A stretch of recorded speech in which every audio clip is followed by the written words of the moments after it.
Hello friends, नमस्कार। स्वागत है आप सभी का आप सबके अपने चैनल में। तो फ्रेंड्स, जैसे मैंने आपसे पहले प्रॉमिस किया था कि बहुत जल्दी ही हम यूट्यूब पे सबसे पहले आपका पीसीएस के लिए और कह सकते हैं कि आरओ आरओ दोनों के लिए ही हम एक मॉक टेस्ट ला रहे हैं। और उम्मीद है मुझे कि मॉक टेस्ट आपको बहुत ही पसंद आएंगे, क्योंकि इनमें हमने वही क्वेश्चन रखे हैं जो एग्जाम से पूछे गए हैं या जिनकी एग्जाम से पूछे जाने की प्रोबेबिलिटी मैक्सिमम है। ये एक मिनी मॉक टेस्ट है, क्योंकि यहाँ पे हम केवल 30-30 क्वेश्चन का भी स्टार्टिंग में, क्योंकि अभी ज्यादा टाइम आपके पास, तो हम स्टार्टिंग में हम केवल 30-30 क्वेश्चन की बात करेंगे हम, और बाद में इनमें क्वेश्चंस का दायरा बढ़ाएंगे, क्वेश्चंस के नंबर भी बढ़ाएंगे।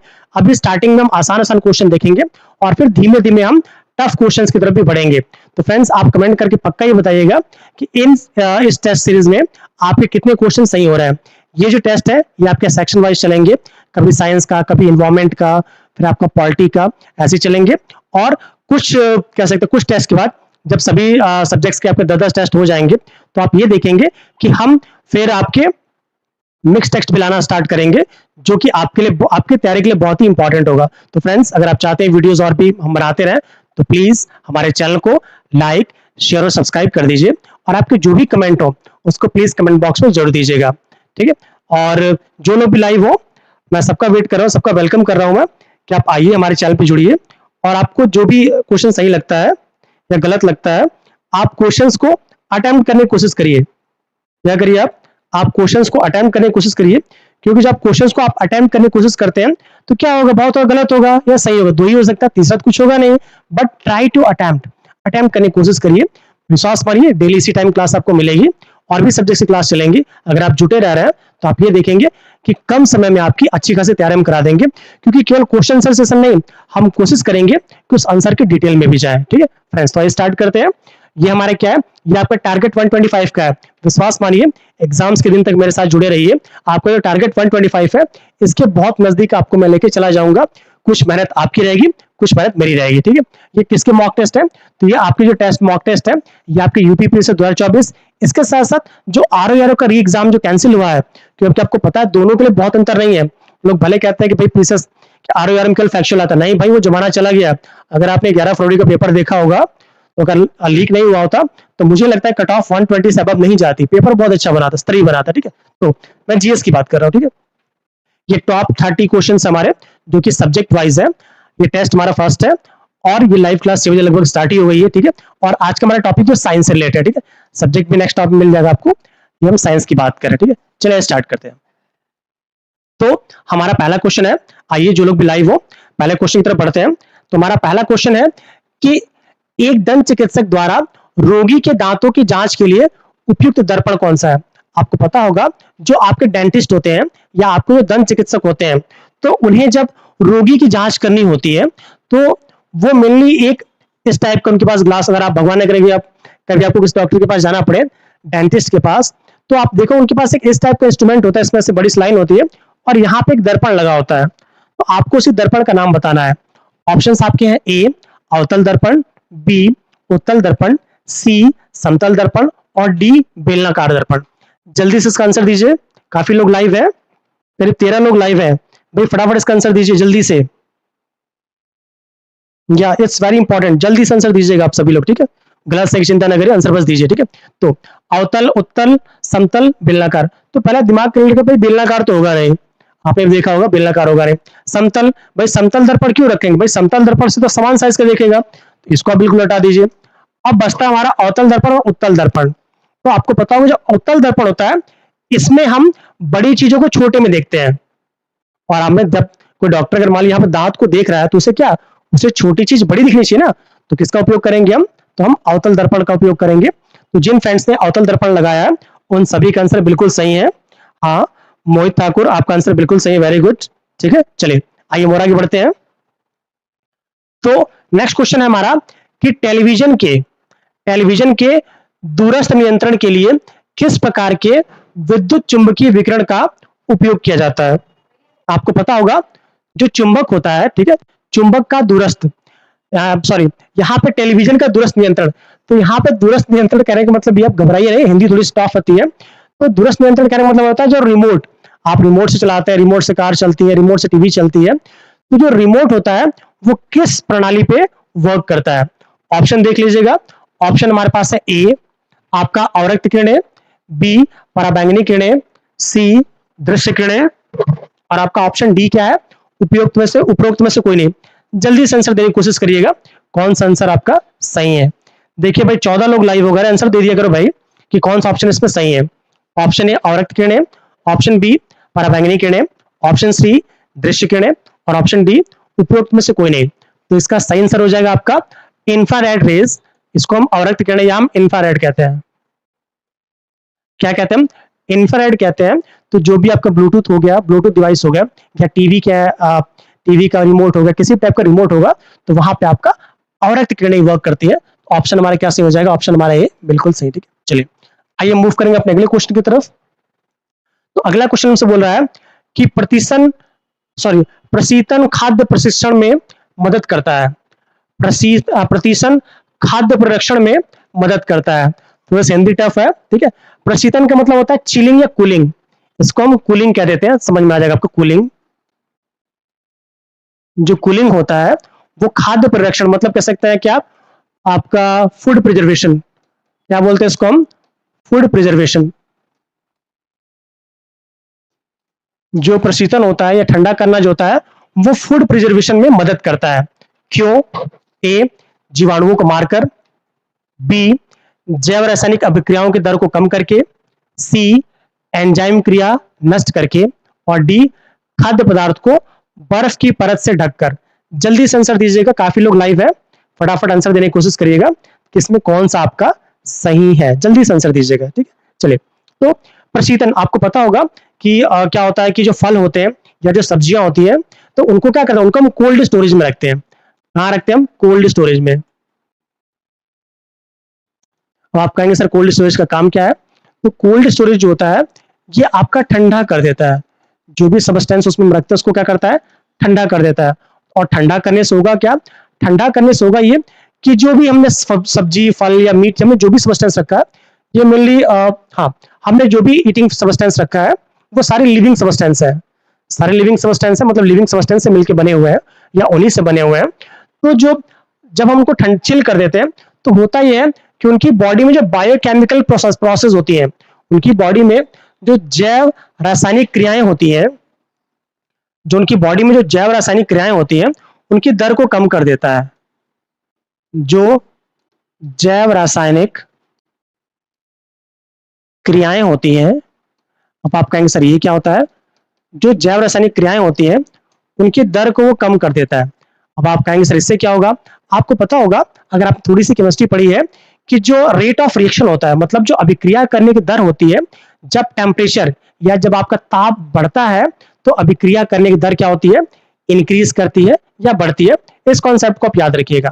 अब होता क्या है कि अगर कोल्ड स्टोरेज में, ठीक है, कोल्ड स्टोरेज में ठंडा ज्यादा रहेगा, जब ठंडा ज्यादा होगा तो जो भी सबस्टेंस हम रखेंगे उसको टेम्परेचर कम मिलेगा, और जब टेम्परेचर कम मिलेगा तो उसमें जो बायोकेमिकल प्रोसेस, इसको इंग्लिश में कहते हैं हम बायोकेमिकल प्रोसेस, क्या कहते हैं हम, बायोकेमिकल प्रोसेस, क्या कहते हैं हम, बायोकेमिकल प्रोसेस। तो जो आपका बायोकेमिकल प्रोसेस होगा इसकी जो रेट होगी वो क्या होगी, कम होगी। जब उसकी दर कम हो जाएगी तो जल्दी खराब नहीं होगा। यही एक रीजन है कि जो भी हमारे फूड सबस्टेंसेस होते हैं उन्हें हम कहाँ रखते हैं, तो उन्हें हम रखते हैं सीधे हम फ्रीजर में, या फिर सकते हैं कि हम ठंडा करके रखते हैं। ठीक है, आइए मूव करते हैं अपने अगले क्वेश्चन की तरफ। अगला स्तर कर रहा है किस स्तर, मतलब डेसिबल ध्वनि की बात कर रहा है, किस स्तर से अधिक की ध्वनि खतरनाक ध्वनि प्रदूषण कहलाता है। मतलब किस स्तर से अधिक की अगर ध्वनि हो है तो वो खतरनाक प्रदूषण होगा। 9 लोग लाइव, अरे आंसर दे दिए करो भाई। चलिए, किस स्तर की ध्वनि है, ध्वनि है तो आप कहेंगे कि वो आपका खतरनाक प्रदूषण है। Option A 30 decibel, option B 40 decibel, option C 60 decibel, and option D 80 decibel. तो इसका अगर आंसर आपको नहीं भी पता है तो थोड़ा सा दिमाग लगा सकते हैं कि भाई खतरनाक स्तर का क्या होगा, जो सारे ऑप्शन में सबसे अधिक है। तो इसका सही आंसर हमारा क्या हो जाएगा, आपका 80 डेसिबल। ठीक है, तो जब आप एक लिमिट से ज्यादा, जैसे आपका श्रव्य होता है, अपश्रव्य होता है, पराश्रव्य होता है, तो जब एक लिमिट से ज्यादा हो जाएगा, 80 मिली जो होता है, जो इंडस्ट्रियल एरियाज होते हैं वहां पे 80 डेसिबल से ज्यादा का होता है। तो इंडस्ट्रियल एरियाज में हमारी ध्वनि सुनने की जो क्षमता क्या कम होगी। So option D will be the correct answer. Now will move to the next question. पीने के पानी को शुद्ध करने के लिए निम्नलिखित गैसों में से किसका उपयोग किया जाता है? पीने का जो पानी होता है उसको शुद्ध करने के लिए निम्नलिखित में से किसका उपयोग किया जाता है? ए सल्फर डाइऑक्साइड, बी क्लोरीन, सी फ्लोरीन और डी कार्बन डाइऑक्साइड। डी हमारा क्या है? Carbon dioxide. आपको ये बताना है कि निम्न में से किसका उपयोग, ठीक है, निम्न में से किसका उपयोग हम फलों को शुद्ध कर सॉरी हम पानी को शुद्ध करने के लिए करते हैं, ठीक है। Option A sulphur dioxide, option B chlorine, option C fluorine and option D carbon dioxide. तो याद रखिएगा, आपने बचपन में देखा होगा कि जो पानी में जो अशुद्धियां होती हैं उनको साफ करने के लिए क्लोरीन की टैबलेट्स आती हैं। इसकी टैबलेट्स आती है, क्लोरीन की टैबलेट्स आती हैं, जिससे कि हम पानी को शुद्ध करते हैं। ऑप्शन हमारा क्या हो जाएगा? ऑप्शन सी बिल्कुल ही सही है। आइए मूव करेंगे अगले क्वेश्चन की तरफ। तो अगला क्वेश्चन हमसे कह रहा है, निम्नलिखित रोगों में, जो रोग हमें दिए गए हैं, निम्नलिखित रोगों में से कौन सा टाइगर मच्छरों से प्रभावित नहीं होता है? इन मच्छरों की बात कर रहा है ये, कौन सा आपका जो है वो टाइगर मच्छरों से प्रभावित नहीं होता है? ए पीत ज्वर, बी डेंगू, सी चिकनगुनिया और डी जापानीज इंसेफ्लाइटिस। डी हमारा कौन सा है?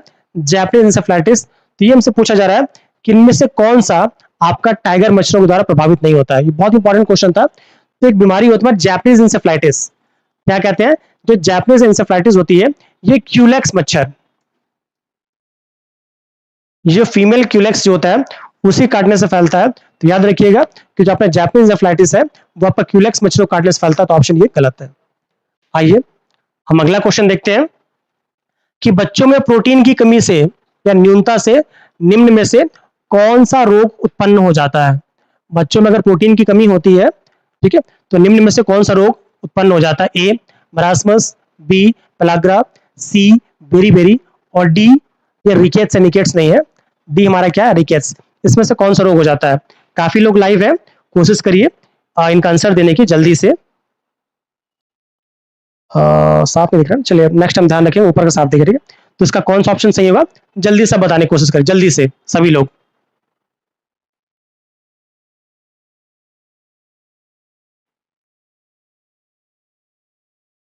ठीक है, चलिए अब सर साफ दिख रहा हो, चलिए आप जल्दी से इनका आंसर देने की कोशिश करिएगा। तो आपको पता होगा जो पेलाग्रा है ये आपका नियासिन की कमी से होता है।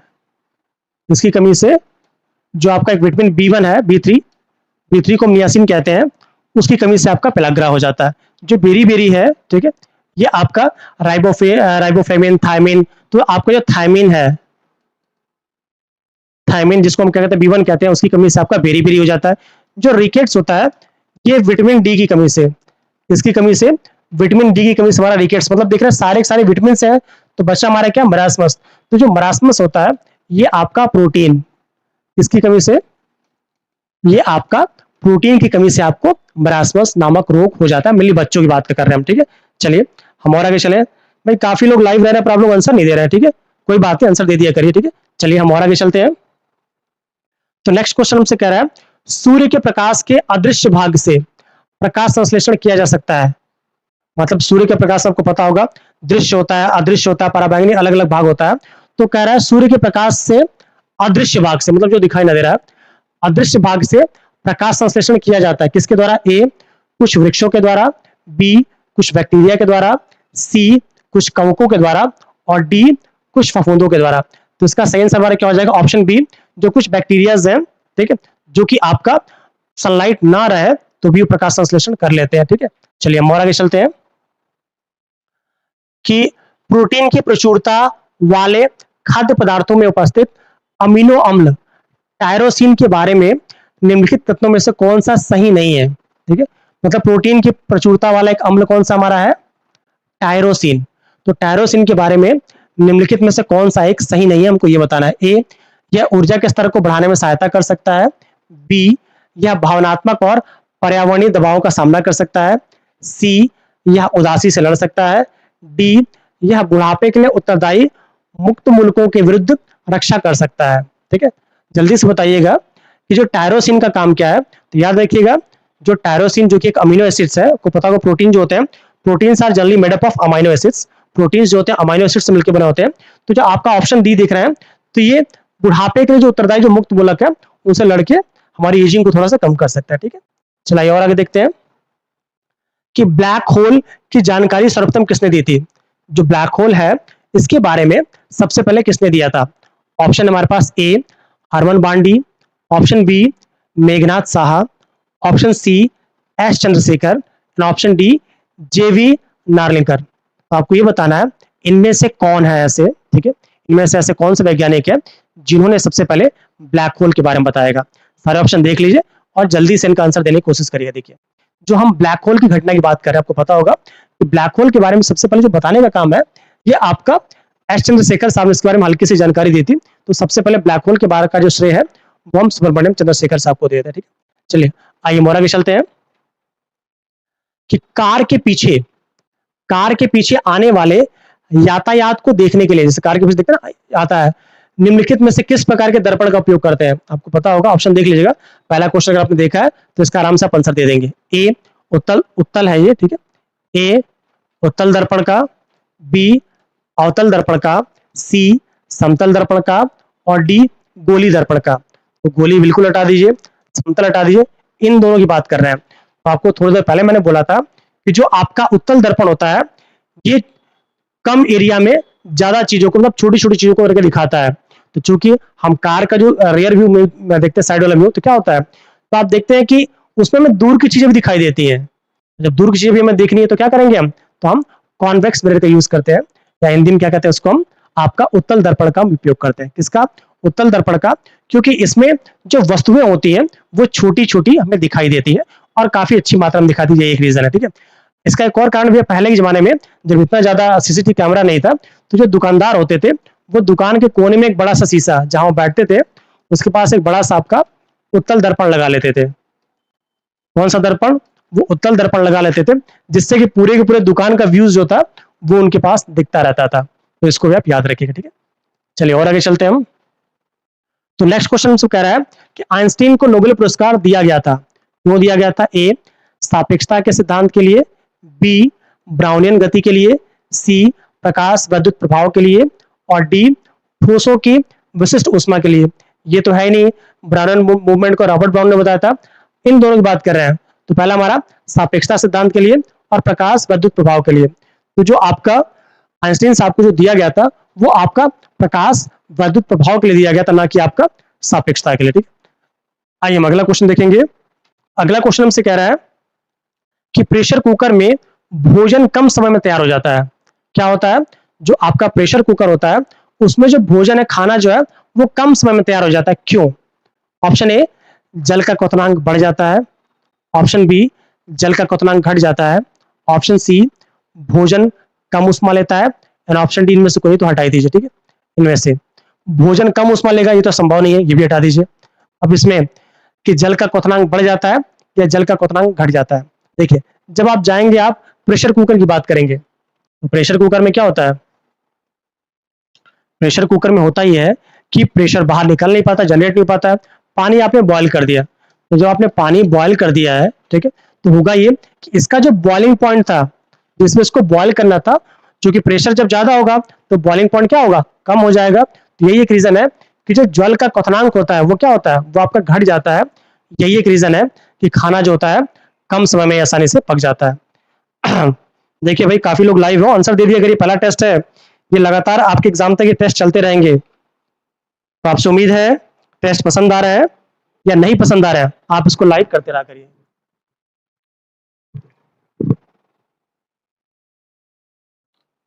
अब ये क्वेश्चन थोड़ा आसान है, बहुत जल्दी ही जब हम इनको मिक्सअप करके लाएंगे तो आप देखिएगा आपको और अच्छा लगेगा, ठीक है। चलिए आइए नेक्स्ट क्वेश्चन देखते हैं। अगला क्वेश्चन से कह रहा है कि प्रकाश के एक बिंदु स्रोत को दो समानांतर समतल दर्पणों के मध्य रखने से कितने प्रतिबिंब बनेंगे। ऑप्शन हमारे पास है ए 2, बी है 4, सी 8 और डी अनंत। कितने दर्पण बनेंगे आपको ये बताना है कि प्रकाश के एक बिंदु स्रोत से, प्रकाश के एक बिंदु स्रोत को दो समानांतर समतल दर्पणों के मध्य रखने पर, मतलब मान लीजिए कि दो हमारे समतल दर्पण हो गए, एक आपका यहां हो गया और एक आपका यहां हो गया, और इसके बीच में मान लीजिए हमने एक छोटी सी कैंडल रख दी, ठीक है।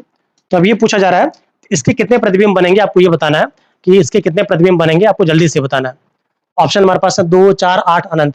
ऑब्वियस सी बात है भाई, अनंत बनेंगे भाई, दोनों जब समतल दर्पण है, एक बार इसका इमेज यहाँ बनेगा तो इस इमेज का इमेज यहाँ बनेगा, फिर वैसे वर्षा अनंत चलता रहेगा। तो इसका सही आंसर हमारा क्या हो जाएगा, ऑप्शन डी अनंत बनेंगे। याद रखिएगा क्वेश्चन में आपका समतल दर्पण होना चाहिए, ठीक है। चलिए आइए अगला क्वेश्चन हम देखते हैं। तो अगला क्वेश्चन हमसे बोल रहा है हरित क्रांति संबंधित है। हरित क्रांति किससे संबंधित है? ऑप्शन ए मोटे अनाज के उत्पादन से, ऑप्शन बी दलहन से, ऑप्शन सी गेहूं के उत्पादन से, और ऑप्शन बी तिलहन के उत्पादन से। जल्दी से इन क्वेश्चंस का आंसर देने की कोशिश करिएगा कि जो आपका हरित क्रांति है वो किससे संबंधित है, मोटे अनाज के उत्पादन से, दलहन से, गेहूं उत्पादन से, तिलहन से। अभी अगर आपने मेरी एग्रीकल्चर की क्लास देखी होगी तो आराम से इसका आंसर आप दे लेते। तो देखिए भाई, मोटे अनाज के उत्पादन से है ही नहीं, क्योंकि मोटे अनाज का उत्पादन तो हम ऑलरेडी अच्छी तरह कर ले रहे थे। दलहन से है नहीं, क्योंकि दलहन पे आज भी क्या है, हम सबसे बड़े उत्पादक और उपभोक्ता दोनों हम ही हैं, तो दलहन में नहीं है, तिलहन में नहीं है।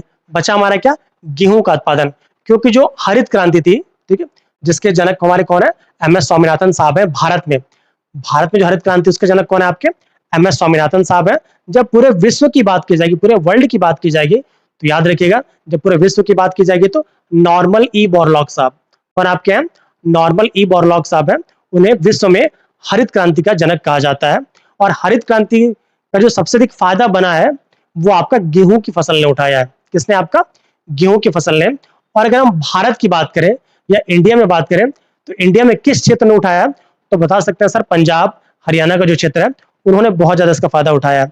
और अगर उत्तर प्रदेश की बात करें तो जो आपका पश्चिमी उत्तर प्रदेश का क्षेत्र है, उन्होंने भी, क्योंकि हरियाणा से लगे हुए हैं, तो उन्होंने भी बहुत ज्यादा इसका फायदा उठाया। किसका, आपका गेहूं उत्पादन का। तो याद रखिएगा हरित क्रांति से संबंधित क्या है, तो हरित क्रांति जो है वो गेहूं के उत्पादन से संबंधित है।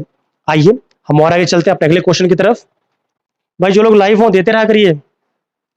ट्रांजिस्टर बनाने के लिए सबसे उपयुक्त पदार्थ है, मतलब अगर हमें ट्रांजिस्टर बनाना हो, ट्रांजिस्टर मतलब रेडियो भाई, या जो भी ट्रांजिस्टर समझ जाइए, कि ट्रांजिस्टर बनाने के लिए सबसे उपयुक्त पदार्थ कौन सा है। Option A aluminium, option B silicon, option C तांबा, और ऑप्शन डी चांदी। जल्दी से आंसर दीजिएगा कि ट्रांजिस्टर बनाने के लिए सबसे उपयुक्त पदार्थ कौन सा है। Any one of you please do fast, जल्दी से आंसर दीजिएगा इसका। अगर हमें ट्रांजिस्टर बनाना है तो सबसे उपयुक्त पदार्थ कौन सा है, फटाफट कोशिश करें आंसर देने की। ए एल्यूमिनियम, बी सिलिकॉन, सी तांबा, और डी चांदी। जल्दी से।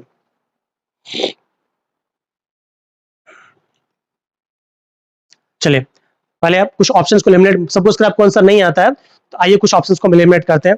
भाई चांदी तो होगी नहीं, क्योंकि अगर हमने चांदी से ट्रांजिस्टर बनाना स्टार्ट कर दिया तो जो हमारा इक्विपमेंट होगा इतना महंगा हो जाएगा कि खरीदना तो खरीदना, उसको देख नहीं पाएंगे, ठीक है, होगा नहीं।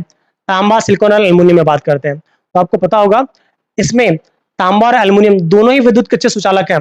बट जो ट्रांजिस्टर्स की बात की जाती है, तो ट्रांजिस्टर्स में हम आपका मेटल नहीं, हम सेमीकंडक्टर्स का ज्यादा यूज होता है। और सेमीकंडक्टर्स को बनाने के लिए किसका उपयोग करते हैं हम, सिलिकॉन का। मेनली इसमें सिलिकॉन चिप्स का बहुत ज्यादा उपयोग होता है। तो याद रखिएगा ऑप्शन हमारा कौन सा सही है, ऑप्शन बी जो है वो बिल्कुल सही है, सिलिकॉन। क्या इसका आंसर है आपका, सिलिकॉन। चलिए जिन्होंने भी सिलिकॉन लगाया है उन सभी लोगों को सारे आंसर बिल्कुल ही सही है, ठीक।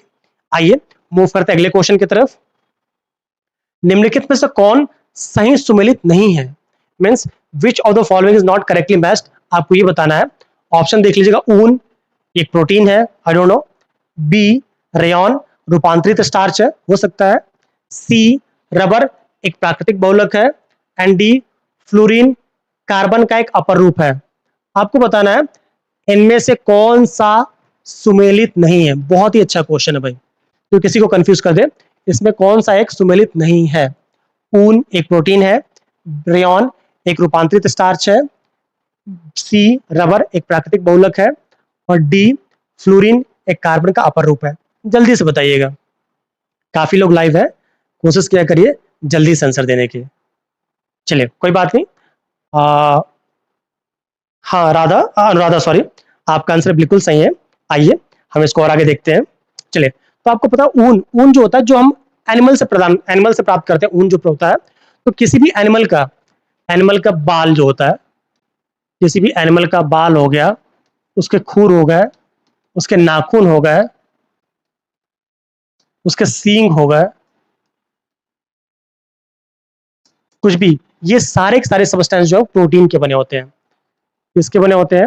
ये सारे के सारे सब्सटेंस प्रोटीन के बने होते हैं। तो याद रखिएगा कि ऊन अगर एनिमल से बना है, किसी जानवर की, जैसे भेड़ की खाल से या बकरी खाल से बना हुआ है, सॉरी उसके बाल से, तो ये क्या होगा? एक प्रोटीन होगा। तो ये ऑप्शन बिल्कुल सही है। नेक्स्ट हम बात करते हैं, रेयॉन एक रूपांतरित स्टार्च है, इसको थोड़ी देर के लिए छोड़ देते हैं। ठीक है। रबर एक प्राकृतिक बहुलक है। तो याद रखिएगा जो आपका रबर होता है, ठीक है, जो आपका रबर होता है, रबर भी दो टाइप के होते हैं, एक आपका प्राकृतिक रबर होता है, एक आपका कृत्रिम रबर होता है। तो जो रबर बनता है, ठीक है, वो बनता है एक प्लांट होता है, रबर का प्लांट आता है। इंडिया में इसकी खेती केरला में ज्यादा होती है। तो उस प्लांट का दूध निकाला जाता है और फिर दूध को संश्लेषित करके क्या करते हैं? उस दूध को संश्लेषित करके हम रबर बनाते हैं। तो इसका रबर एक प्राकृतिक बहुलक है, ये भी सही है। फ्लोरीन, फ्लोरीन कार्बन का एक अपर रूप है, ये भी सही है। क्योंकि अगर आप कार्बन के अपर रूप की बात करते हैं तो याद रखिएगा जो कार्बन होता है, इसके मेनली तीन अपर रूप होते हैं। एक होता है डायमंड, मतलब हीरा, एक होता है आपका ग्रेफाइट, एक क्या होता है आपका ग्रेफाइट, और एक क्या होता है आपका डायमंड, ग्रेफाइट, और एक होता है फ्लोरीन। तो यहां से फिक्स हो गया आपको, ये कार्बन के मिले तीन अपर रूप मिलते हैं, डायमंड, ग्रेफाइट और फ्लोरीन। तो ऑप्शन ये भी बिल्कुल सही है।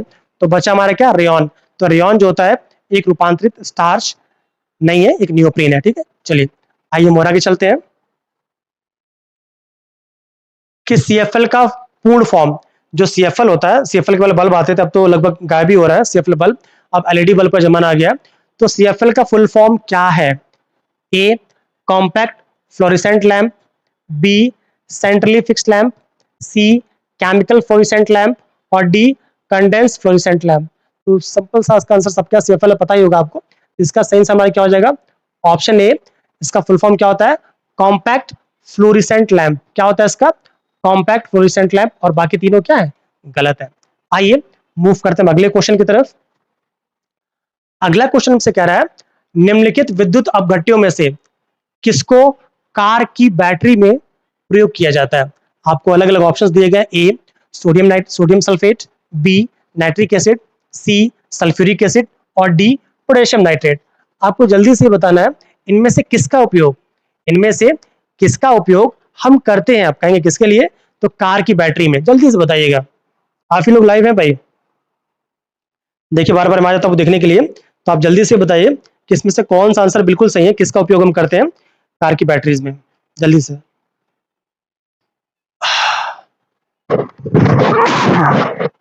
सॉरी,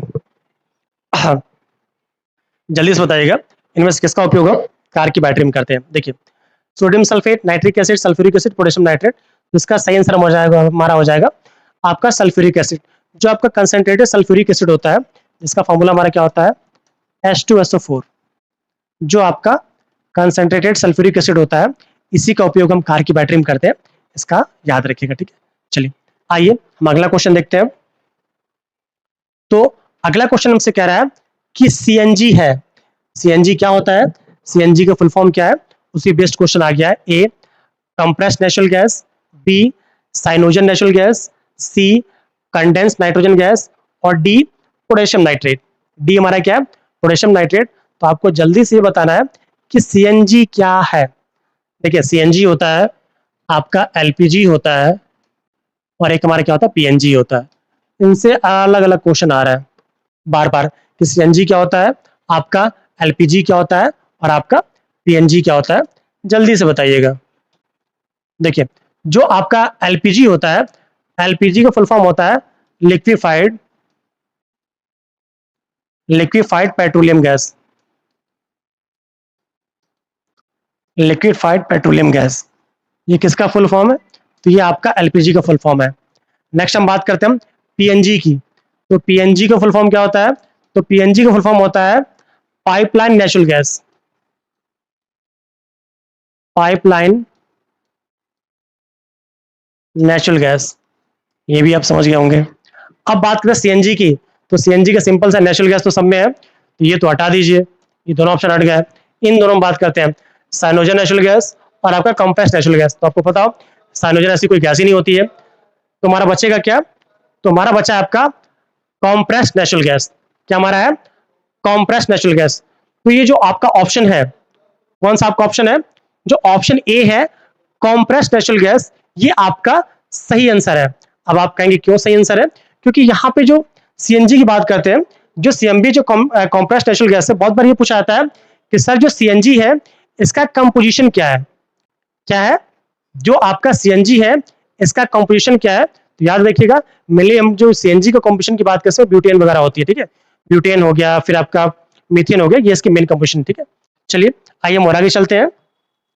तुम्हारा अगला क्वेश्चन कह रहा है कि निम्नलिखित बहुलकों में से किसका उपयोग ना चिपकने वाली कढ़ाई के निर्माण में किया जाता है। किस प्रकार की कढ़ाई, जो ना चिपकती हो। अब यहाँ ना चिपकने से मतलब ऐसा नहीं कि उसमें हम चिपक जाएंगे, ना चिपकने का मतलब ये होता है कि जो भी हम सब्सटेंस बना रहे हैं, जैसे मान लिया हम दाल बना रहे हैं, चावल बना रहे हैं, चावल तो चिपकता नहीं है, जो भी हम तेली सब्सटेंस कुछ भी फ्राई कर रहे हैं, बना रहे हैं, तो वो अगर ना चिपके तो उसके लिए उस बर्तन पे हम किसकी कोटिंग करेंगे, ठीक है। जैसे मान लीजिए हमारे पास एक तवा है, उस तवे पे हम कुछ फ्राई कर रहे हैं, क्या कर रहे हैं, उस तवे पे हम कुछ फ्राई कर रहे हैं, तो उसके हम किसकी, जो तवा है हमारा, उस पे हम किसकी कोटिंग करें ताकि उस पे कोई सब्सटेंस चिपके नहीं। जो तवा आपका है या कोई भी बर्तन, नॉनस्टिक बर्तन बोलते हैं, तो नॉनस्टिक बर्तनों को बनाने के लिए हम किस सब्सटेंस का यूज करें, किसका, हम किस सब्सटेंस का यूज करें ताकि वो चिपके नहीं। आपको ये बताना है, जल्दी से बताइएगा कि किस सब्सटेंस का हम यूज करें ताकि वो चिपके नहीं, जल्दी से बताइएगा। ए टेफ्लॉन, बी नियोप्रीन, सी पीवीसी और डी गट्टा पर्चा। चलिए ऑप्शन डी तो पक्का नहीं है, क्योंकि गट्टा पर्चा ऐसा कोई सब्सटेंस आपने सुना ही नहीं होगा। अब आप देखते हैं टेफ्लॉन, नियोप्रीन और पीवीसी। तो जो आपका पीवीसी है ये भी नहीं होगा, क्योंकि जो पीवीसी है ये एक तरह की प्लास्टिक्स है। पीवीसी क्या होती है, ये एक तरह की प्लास्टिक्स होती है। पीवीसी क्या होती है, प्लास्टिक्स होती हैं। और पीवीसी की अगर फुल फॉर्म की बात करेंगे आप, किसकी बात करेंगे आप, पीवीसी की अगर फुल फॉर्म की बात करेंगे तो इसका फुल फॉर्म होता है पॉली वाइनिल क्लोराइड। इसका फुल फॉर्म क्या होता है, तो इसका फुल फॉर्म क्या होता है हमारा, पॉलीवाइनिल क्लोराइड। तो पीवीसी का फुल फॉर्म हमारा क्या होता है, पॉलीवाइनिल क्लोराइड। तो जो पीवीसी जो आप बात कर रहे हैं, तो घरों में जो पाइप आता है, घरों में जो पाइप होता है, या देखते हैं बिल्डिंग्स में पानी के लिए जो हम यूज करते हैं, वो आपका पीवीसी का बना होता है। इसके साथ साथ जो वायरिंग होती है इलेक्ट्रिसिटी की, तो उसके जो देखते हैं ऊपर तार होता है, वो भी आपका पीवीसी का बना होता है। मतलब ये एक एज अ इलेक्ट्रिसिटी को बचाने का एक इंसुलेटर की तरह वर्क करता है। इसके साथ साथ जो पीवीसी के पाइप्स होते हैं बहुत टफ होते हैं, इनमें कोरोजन नहीं लगता है, मतलब इसमें जंग नहीं लगता है। तो ये भी एक रीजन है कि ये जो पीवीसी पाइप्स हैं, कौन से पाइप्स, ये जो पीवीसी पाइप्स हैं, इनका उपयोग हम करते हैं। आप कहेंगे सर कहां करते हैं, तो इन पीवीसी पाइप्स का उपयोग हम करते हैं आपके पाइप्स को बनाने में, घरों में जो पाइपलाइन आती है उसको बनाने में, इसके लिए उपयोग करते हैं, ठीक है। अब दो ऑप्शन बचे, एक हमारा नियोप्रीन और एक आपका टेफ्लॉन। तो याद रखिए नियोप्रीन है, ये एक प्रकार का रबर लाइक सब्सटेंस है। क्या हमारा है, ये एक तरह का रबर लाइक सब्सटेंस है। तो ये तो ऑप्शन हट गया। अब बचा हमारा क्या, टेफ्लॉन। क्या होता है, टेफ्लॉन। तो हमारा आंसर सही कौन सा हो जाएगा, टेफ्लॉन। देखो भाई 12 लोग लाइव हैं आप लोग, पर आप लोग आंसर नहीं देते हैं, आंसर दे दिया करिए भाई। चलिए हम टेफ्लॉन की बात करते हैं। तो याद रखिएगा कि जहां पे भी किसी भी बर्तन पे नॉनस्टिक बनाना हो, नॉनस्टिक कहने का मतलब ये कि उसपे कुछ चिपके नहीं, हम कुछ खाद्य पदार्थ बनाए, अगर उसपे चिपके नहीं तो उस पर हम टेफ्लॉन की कोटिंग करते हैं। इसकी कोटिंग करते हैं हम उस पर टेफ्लॉन की कोटिंग करते हैं। वो कढ़ाई हो या आप कह सकते हैं कि आपका तवा हो, कोई भी सब्सटेंस हो, हम किसकी कोटिंग करेंगे, हम उस पर हम टेफ्लॉन की कोटिंग करते हैं। इसको आप याद रखिएगा। तो कौन सा ऑप्शन हमारा सही है, तो ओनली ऑप्शन हमारा ए सही है। इसके साथ साथ चलते चलते एक और क्वेश्चन याद रखिए, ये भी क्वेश्चन पूछा है, देख ही लेते हैं इसको भी, कि जो आपका जो पीवीसी पाइप्स की बात कर रहे हैं आप, वो तो ठीक है, जो हमारा बर्तन होता है, तो आपने ये तो बोल दिया कि सर इसके ऊपर टेफ्लॉन की कोटिंग कर दी आपने, पर इसका जो हैंडल बना होता है, जो देखते हैं ना कि काला काला जो हैंडल बना होता है, जो भी आपके बर्तन होते हैं, तो गर्म ना हो, गर्म ना हो उसके दो काम कर सकते हैं, या तो आप उस पर लकड़ी का हैंडल बनवा लीजिए, वो भी गर्म हो जाएगा। तो आप देखते हैं जो कुकर हो गया या फिर आपके तवे हो गए, कढ़ाई हो गई, उस पर एक प्लास्टिक की कोटिंग वाला होता है हैंडल के ऊपर, तो उसका क्या काम है, तो उसका काम है कि वो हीट को एब्जॉर्ब करे और हमें गर्म ना लगे, बर्तन में गर्म ना लगे। तो वो सब्सटेंस किसका बना होता है, तो आपसे पूछा जाए कि किसी बर्तन का जो हैंडल होता है, किसी बर्तन का जो हैंडल होता है वो किसका बना होता है? तो याद रखिएगा, जो हैंडल होता है वो एक सबस्टेंस आता है हमारा बेकेलाइट। क्या सबस्टेंस होता है? एक सबस्टेंस हमारा होता है बेकेलाइट, वो मेनली बेकेलाइट का बना होता है। किसका बना होता है? तो याद रखिएगा, वो बेकेलाइट का बना होता है। हैंडल किसका बना होता है? तो हैंडल आपका बेकेलाइट का बना होता है, जिसके चलते वो गर्म नहीं होता है। दूसरा क्वेश्चन हमारा क्या था कि वो नॉनस्टिक क्यों होता है? वो नॉनस्टिक इसलिए होता है क्योंकि उस बर्तन पे किसकी कोटिंग होती है? सिंपल आप चिल्ला के बोलेंगे, क्योंकि सर उसके ऊपर आपका टेफ्लॉन की कोटिंग होती है। यही एक रीजन है कि वो नॉनस्टिक होता है। क्या होता है? वो नॉनस्टिक होता है। ठीक है, आइए मूव करेंगे हम अगले क्वेश्चन की तरफ कि अगला क्वेश्चन कौन सा सही है। ठीक है, जितने लोग लाइव हो आंसर देने की पूरी कोशिश करिए। 14 लोग लाइव हैं। वेल, अच्छी बात है, लग रहा है हमारी सीरीज बहुत अच्छी जा रही है और आपको पसंद आ रही है। तो और भी अपने फ्रेंड्स में जब भी जोड़ने कि आप लाइव ही हो, अगर आप लाइव नहीं भी हो तो भी आप, अगर आपको लगता है मेरी स्पीड कम है तो स्पीड को बढ़ा लीजिए, फास्ट फॉरवर्ड कर लीजिए। आप देखिए, देखने से आपका रिवाइज होगा। आप सो रहे हो, खा रहे हो, पी रहे हो, बर्तन धो रहे हो, आराम से आवाज तो मेरे आपके कानों में जाएगी। ईयरफोन लगा लीजिए, इन सबस्टेंसेस को दूर रख ले, मोबाइल को दूर रख लीजिए और आराम से आप रिवाइज करिए। विश्वास मानिए, आपको एक हफ्ते के अंदर ज्यादा कॉन्फिडेंस आपके अंदर डेवलप हो जाएगा और जो हमारा टारगेट 125 है इसको हम सभी आराम से हम गेन कर लेंगे। ठीक है, चलिए हम और आगे चलते हैं। तो नेक्स्ट हमारा टॉपिक है, निम्नलिखित में से कौन सा बहुलक, निम्नलिखित में से कौन सा बहुलक बुलेट प्रूफ खिड़की बनाने में काम आता है? या कह सकते हैं कि बुलेट प्रूफ कांच को बनाने में काम आता है। जल्दी से बताइएगा, काफी लोग लाइव हैं। ठीक है, देखिए हमारे एक मोहित बाबू हैं, वो अक्सर क्वेश्चंस का आंसर देते रहे। देखिए उनका कमेंट क्या आता है, कुछ ना कुछ आंसर पक्का देंगे। आप लोग भी जो लाइव हो फटाफट आंसर दीजिएगा।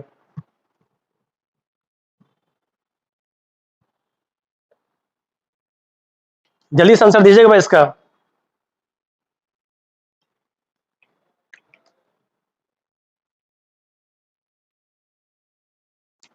ऑप्शन हमारे पास है ए पॉलीकार्बोनेट, बी पॉलीयूरेथेन, सी पॉलिस्टीन और डी आपका है पॉलीमाइड।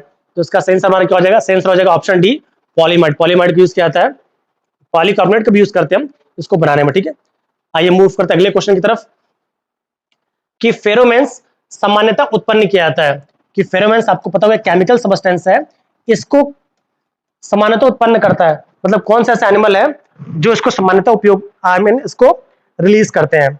ऑप्शन हमारे पास है ए सांप, बी पक्षी, सी चमगादड़ और डी कीट या कीड़े। तो आपको जल्दी से बताना है कि कौन सा ऑप्शन सही है। देखो भाई, आपके नंबर बढ़ रहे हैं, सब लोग अच्छे से अच्छा कर रहे हैं। ठीक है, बट आप इसका सही आंसर नहीं दे पा रहे। जल्दी से भाई, काफी लोग लाइव हैं, काफी लोग लाइव आंसर दिया करिए फटाफट भाई। या I am still waiting for your answers everyone. जल्दी से बताइए कौन सा इसका आंसर सही है। चलिए मैं फिर से रिपीट कर रहा हूं, आसान क्वेश्चन है कि फेरोमेन्स सामान्यतः उत्पन्न किया जाता है किसके द्वारा? ए सांपों के द्वारा, बी पक्षियों के द्वारा, सी चमगादड़ों के द्वारा और आपका डी ऑप्शन क्या है? कीटों के द्वारा। जल्दी से इसका आंसर दीजिएगा। चलिए कुछ लोग लाइव है, लग रहा है आंसर मिल रहा हो मुझे। मोहित ठाकुर जी लिखे हैं डी। या मोहित जी बिल्कुल सही आंसर है। देखिए मोहित मेरे बहुत प्यारे विद्यार्थी हैं, अक्सर सही या गलत कुछ ना कुछ आंसर देते रहता बट देते हैं। ठीक है, इनका ऑप्शन बिल्कुल सही है, कीटों के द्वारा। कि जो फेरोमेन्स होते हैं ये कीटों के द्वारा ये उत्सर्जित किए जाते हैं, याद रखिएगा। आप कहेंगे सर ऐसा क्या है?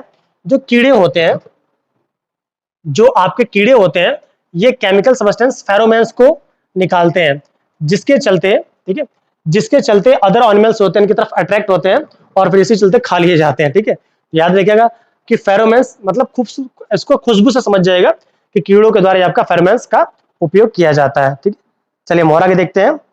जज क्रिएटर्स डी सही है, वेरी थैंक यू जज क्रिएटर्स। आईएएस क्रिएटर डी, लगभग ये क्वेश्चन सबका सही जा रहा है। वेल अच्छी बात है, आप सभी लोग पढ़ रहे हैं, इसी तरह और पढ़ते रहिए, आगे बढ़ते रहिए, काफी लोग के आंसर सही जा रहा है। ठीक है, चलिए आइए बढ़ेंगे अपने अगले क्वेश्चन की तरफ। अगला क्वेश्चन हमसे कह रहा है कि मानव शरीर में हीमोग्लोबिन का कार्य क्या है? मानव शरीर में हीमोग्लोबिन का कार्य क्या है? आपको इसका आंसर देना है। देखिए करीब 14 लोग लाइव हैं, फिर से भाई 14 लोग लाइव हो, फटाफट कोशिश किया करिए इन क्वेश्चंस का आंसर देने की कि मानव शरीर में हीमोग्लोबिन का कार्य क्या है। ऑप्शन ए ऑक्सीजन का परिवहन करना, ऑप्शन बी जीवाणुओं को नष्ट, यहाँ जीवाणु है, ऑप्शन बी जीवाणुओं को नष्ट करना, ऑप्शन सी ये रक्त है, सॉरी, ठीक है, रक्त अल्पता को रोकना, एंड ऑप्शन डी लौह को उपयोगी बनाना। किसको? लौह को उपयोगी बनाना। जल्दी से इसका आंसर दीजिएगा कि इसमें से कौन सा सही है। मानव शरीर में हीमोग्लोबिन का कार्य क्या है? जीवाणुओं को नष्ट करना? बिल्कुल नहीं भाई, जीवाणु को क्यों नष्ट करेगा, गलत है। रक्त अल्पता को रोकना, ये सही हो सकता है, क्योंकि हीमोग्लोबिन की कमी से आपका आपका सॉरी हीमोग्लोबिन की वजह से आपका रक्त अल्पता, इसको हम एनीमिया भी कहते हैं। रक्त अल्पता को हम एनीमिया भी कहते हैं। क्या कहते हैं हम इसको? हम एनीमिया भी कहते हैं। ये आंसर आपका सही हो सकता है, ठीक है। लौह को उपयोगी बनाना, अरे भाई लौह तो ऑलरेडी उपयोगी है, इसको कोई मतलब ही नहीं है। ऑप्शन बी, ऑक्सीजन का परिवहन करना। तो जो ऑप्शन ए है, ऑक्सीजन को परिवहन करना, ये ऑप्शन हमारा बिल्कुल ही सही है। अगर आप चाहते हैं इसकी डिटेल एनालिसिस करना तो देखिएगा हमारे चैनल पे ही, यहाँ पे हमारे चैनल पे ही रक्त चैप्टर से एक पूरा चैप्टर बना हुआ है, आप उसको पढ़िएगा। विश्वास मानिए कि रक्त से जो भी क्वेश्चन है, ब्लड से जो भी क्वेश्चन आएंगे, रक्त से, रक्त परिसंचरण से, रक्त परिवहन से, वो सारे के सारे आंसर आपको मिल जाएंगे, ठीक है। तो उसका सही आंसर हमारा क्या हो जाएगा? ऑक्सीजन का परिवहन करना। क्योंकि देखिए अगर आप इसको थोड़ा डिटेल में देखेंगे तो देखिए होता क्या है कि जो आपका रक्त के हम परिवहन की बात कर रहे थे, किसकी बात कर रहे थे हम? जो हम रक्त के परिवहन की बात कर रहे थे, तो यहाँ पे कुछ चीजें, तो देखिए होता क्या है कि आपको पता है जो ह्यूमन हार्ट है, एक छोटा सा एग्जांपल समझते हैं। ये हमारा शक्तिमान हो गया, ये एक एग्जांपल ओनली है, घबराइएगा नहीं इसको देखे, ठीक है। आपको पता होगा ह्यूमन में आपका 2 लंग्स होते हैं और एक हार्ट होता है, जो कि 4 चैम्बर होता है, 2 नीचे किडनी होती है। ये बहुत प्यारा 2 ही होती है, ठीक है। मिटा देता उसको मैं, चलिए। ये 2 ही किडनीज होती हैं, इनका काम होता है ब्लड को प्यूरिफाई करना, ठीक है। तो अब होता ये है कि जो हमारे लंग्स होते हैं, लंग्स के अंदर आपके छोटे छोटे एल्विलॉइज होते हैं। थोड़ा शॉर्ट में चल रहा हूं मैं। लंग्स के अंदर हमारे छोटे छोटे एल्विलॉइज होते हैं, और इन एल्विलॉइज का काम क्या है? इन एल्विलॉइज का काम होता है कि इन्हीं एल्विलॉइज के अंदर, इनको हिंदी में हम याद नहीं आ रहा क्या कहते हैं, हिंदी में इनको कुछ भी कहते हैं भैया, हिंदी में इनको वायु कोष्टिका कहते हैं। क्या कहते हैं हम? वायु कोष्टिका कहते हैं। और इन्हीं वायु कोष्टिका में जो आपका प्योर ब्लड होता है वो आपका मिक्सअप होता है। तो जब आपका ऑक्सीजन, जब आपका ऑक्सीजन आपका हीमोग्लोबिन के साथ मिक्सअप होता है, हीमोग्लोबिन को शॉर्ट में एच भी लिख रहा हूं, जब आपका ऑक्सीजन हीमोग्लोबिन के साथ मिक्सअप होता है तो ये टेम्पररी कंपाउंड बनाता है। क्या बनाता है? ये एक टेम्पररी कंपाउंड बनाता है, और उस कंपाउंड का नाम क्या है? Oxy haemoglobin. उसका नाम क्या है? उस टेम्परेरी कंपाउंड का नाम क्या है? ऑक्सीमोग्लोबिन। क्या इसका नाम है? ऑक्सीमोग्लोबिन। और इस ऑक्सीमोग्लोबिन का काम यह है कि ये हर एक सेल तक, हर एक कोशिका तक धीमे धीमे ऑक्सीजन के परिवहन का कार्य करता है। किसका कार्य करता है? हर एक सेल तक, हर एक कोशिका तक ऑक्सीजन के परिवहन का कार्य करता है। तो ऑप्शन हमारा ए बिल्कुल सही है कि ये ऑक्सीजन के परिवहन के लिए उपयोगी है, ठीक है। तो चलिए आइए हम अगला क्वेश्चन देखते हैं। अगला क्वेश्चन हमसे कह रहा है कि सूची 1 को सूची 2 से सुमिलित कीजिए तथा सूचियों के नीचे दिए गए कूट में से सही चुनिए। चलिए हम मिलाते हैं। हम देखिए सूची हमारा है, एक तरफ हमारा विटामिन सी, आइए आपको पता होगा विटामिन सी की कमी से कौन सा रोग होता है? तो विटामिन सी की कमी से हमारा स्कर्वी रोग हो जाता है, बिल्कुल सही है। फॉलिक एसिड, जो आपका फॉलिक एसिड होता है, क्या होता है हमारा फॉलिक एसिड? फॉलिक एसिड को हम B9 भी कहते हैं। इसकी कमी से हमें रक्त अल्पता, इसको हम एनीमिया कहते हैं, लिख देता हूं मैं एनीमिया। कौन सी डिजीज है? इसकी कमी से हमें एनीमिया नामक रोग हो जाता है। कौन सा रोग? एनीमिया रोग हो जाता है। नेक्स्ट हमारा है विटामिन ए। जब विटामिन ए की कमी हो जाएगी तो कौन सा रोग हो जाएगा हमें? रतौंधी, जिसमें रात में दिखाई नहीं देता है। और जब हम विटामिन B1 की बात करें, इसको हम क्या बोलते हैं? थायमिन। और थायमिन की कमी से क्या होता है? हमें बेरी बेरी हो जाता है। कौन सा? बेरी बेरी हो जाता है। अब इसके अकॉर्डिंग ऑप्शंस को मिला लीजिएगा। देखिए अगर आपको एक भी आता है ना, एक भी, तो आराम से आप 2-4 तो एलिमिनेट कर ही देंगे। विटामिन सी मतलब ए का क्या है? ए का 4, ए का 4 मिलाइए।